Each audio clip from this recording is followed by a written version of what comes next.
Looks like some changes are on the way, though, by the midweek. All the details with Forecast Track coming up. ABC 57 News at 6 starts now. Covering South Bend, Elkhart, and all of Michiana, this is ABC 57 News at 6. Right now, where are the jobs in Michiana? We've got a long way to go, but progress has been made. Today, you had questions for Congressman Joe Donnelly, and we got the answers. Plus, a gas leak forced the evacuation of a Granger neighborhood. And the final countdown to Notre Dame football. What can we expect this fall? Today, ABC 57 News crews fanned out to talk with all the players and coaches. Football is in the air. We are just over 3 weeks away from the start of the 2011 season and the first Irish home game. Good evening, I'm Krista Fogelsong. We have team coverage tonight from the campus of Notre Dame. ABC 57's Rachel Glazer talked with controversial standout Michael Floyd. ABC 57's Jacqueline Kelly learned about the family legacy of wide receiver T.J. Jones. But we begin with ABC 57's Emily Pritchard, who talked with Coach Brian Kelly. Emily, what did the coach share with you? Krista, Coach Kelly says that the team is still evolving right now and has some work to do. Now, it's looking to face South Florida in just a couple of weeks, but for that, they're going to have to select a starting quarterback. It's a game of waiting for the players, coaches, and fans for Notre Dame's 2011 football season to start. We are right in the midst of that preparation. Head coach Brian Kelly says his team isn't ready just yet. We're still cooking, if you will. We're still in that process of developing who we are in 2011. Players are even still waiting to know who will fill the shoes of the starting quarterback. Kelly says senior Dane Christ and sophomore Tommy Reese are starting to separate themselves from the pack. They can take the whole offense and run with it, both those kids. So you've got two quarterbacks that I have great trust and confidence that they can play championship football for us. But the two candidates say they're not focusing on their battle. You really can't, concern yourself with that kind of stuff, and you really just kind of got to take it one day at a time. Dane and I were roommates all year, like traveling for games and stuff, so we got pretty close, and he's been such a good role model, and when he went down, he helped me so much that we've really become really close. Right now the stands are empty, but in just a few short weeks it will be full of fans, and that's the only thing on this team's mind. Right now it's South Florida. And that's really the team's focus. I really like our football team and the way it's coming together, but we still have some work to do. Until then, we'll all just have to wait. Coach Kelly says that he's really been enjoying the fall camp because the team is working really hard and they're enjoying their practices. But Coach Kelly did say today that freshman believed standout Ilar Hardy is not going to be able to play this season due to a knee injury that he is going to have surgery on soon. Reporting live in Notre Dame, Emily Pritchard, ABC 57 News. Michael Floyd by far got the most attention today at Media Day, but the star wide receiver spent a lot of time talking about his life off the field. The university reinstated Floyd to the football team about 3 weeks ago, 4 months after he was arrested on drunk driving charges. ABC 57's Rachel Glazer joins us live from the Notre Dame press box. And Rachel, you got the chance to talk to Floyd today, right? Yeah, Krista, I did, and he made it clear football is the only thing on his mind and the only thing he wants to talk about. Michael Floyd told me he wants to be known for his ability on the field, and that's it. Back in his number 3 jersey, Michael Floyd answered the questions he didn't want asked. I thought we got done with all that like last week or whenever that was. But I'm just moving forward. Not thinking about that at all. That's all in the past. Floyd says he's ready to be back on the field and out of the spotlight, but the glare of attention has been slow to fade. Well, there's always people out there, who never get out of their mind. And, that's just what you got to deal with. Notre Dame's head coach Brian Kelly says the DUI arrest is something the football star will have to live with for the rest of his life. Because of mistakes that he's made, he's always carrying that with him.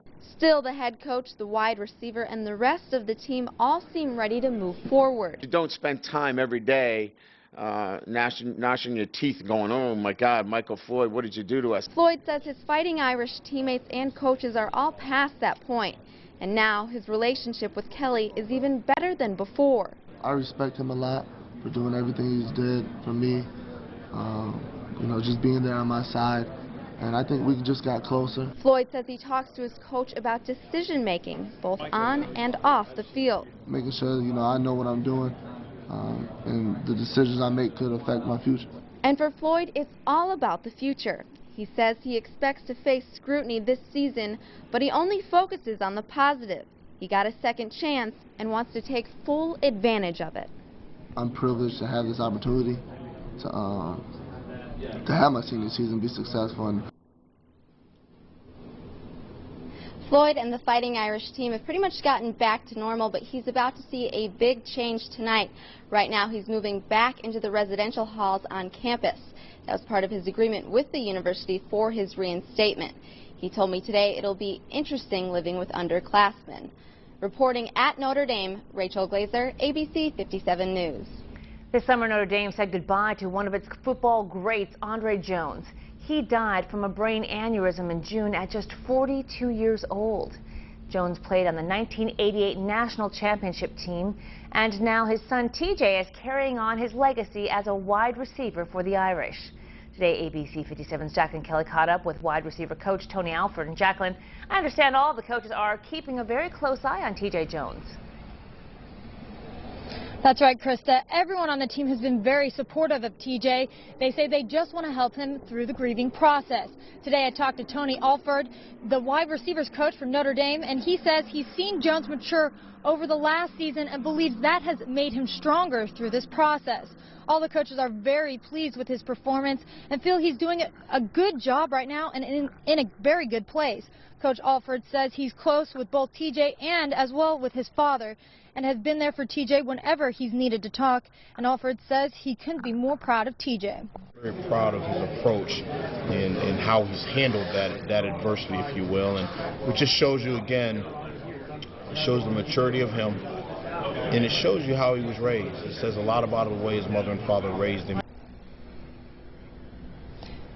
TJ Jones is one of the Fighting Irish's offensive weapons this season, and he is very focused on making his own legacy here at Notre Dame. Reporting live from the practice field on Notre Dame, Jacqueline Kelly, ABC 57 News.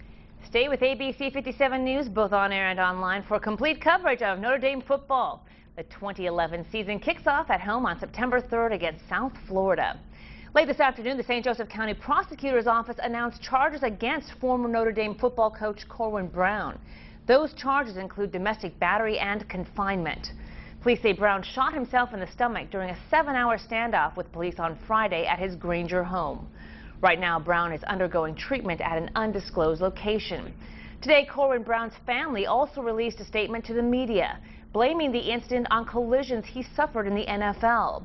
The family says, "We believe Corwin is suffering from symptoms similar to those experienced by the late Dave Duerson, and were caused by the many notable collisions during Corwin's career in the NFL."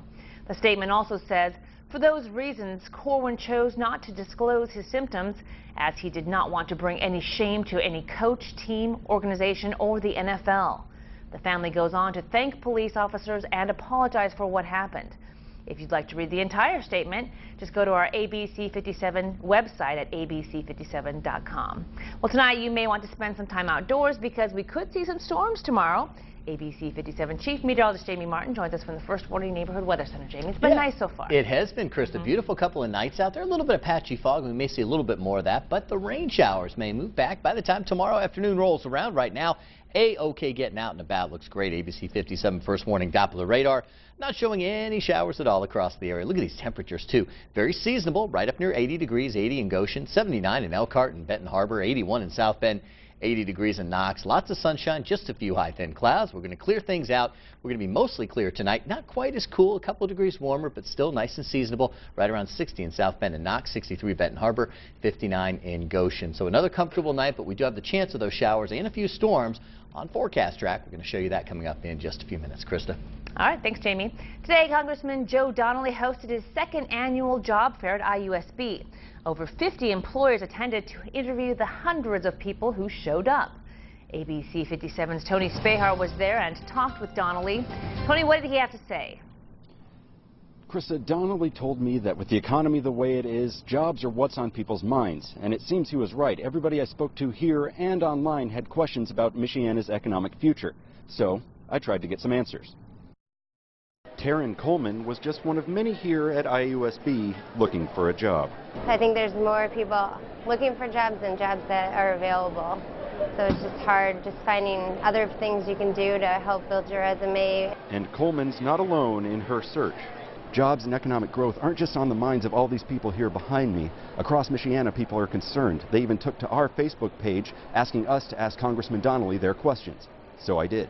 Phil Labar asked, where are all the shovel-ready jobs promised by programs like the stimulus package? That program has helped provide jobs in Elkhart County through the Think, down in Kokomo. The Chrysler Corporation saved through TARP funds. So we have seen here unemployment in Elkhart County go from over 20% down to 10%. That's not perfect. We've got a long way to go, but progress has been made. Nick Robertson asked, with a prime location in the Midwest, a river flowing right through downtown, and a major university at our doorstep, we should be on a huge upswing. Unfortunately, that's not the case. That's what we're trying to do. We've coordinated a lot with Notre Dame. Advertising is going on in the Chicago area as well, saying, hey, what's a better choice than northern Indiana? Finally, Beth Porter asked, when can we expect growth in higher-paying jobs? Donnelly says there is growth, but you have to bring skills to the game as well. So the other thing I would recommend is that everybody take a chance to try to get more education and be more attractive as an employee.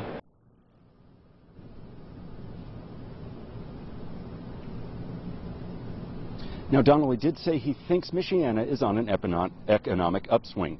We want to thank everybody for posting their questions on our Facebook page so we could try to get you some answers. Reporting live in South Bend, Tony Spahar, ABC 57 News.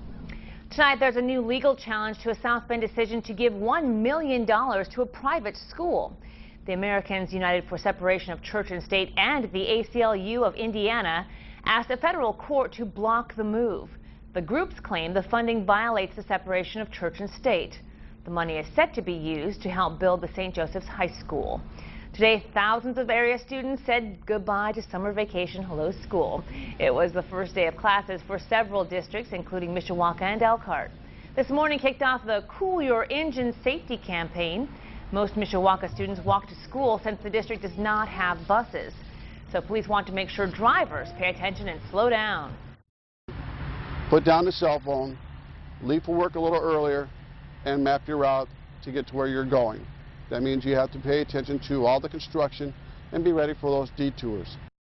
Police will have extra patrols in school zones to watch for drivers. South Bend students head back to school next Thursday, August 25th. Well, thanks to cell phones, we were able to see the trauma at the Indiana State Fair. Now a local man says those picture takers got in the way of his heroic efforts and what really made him angry. Evacuation sparked by a gas leak. What we uncovered about digging in Michiana. And tonight's the night to get outside. We're talking about a nice set overnight. We're talking about temperatures back in the 50s and 60s, but we do have some changes on the way in the form of showers and storms. The very latest coming up.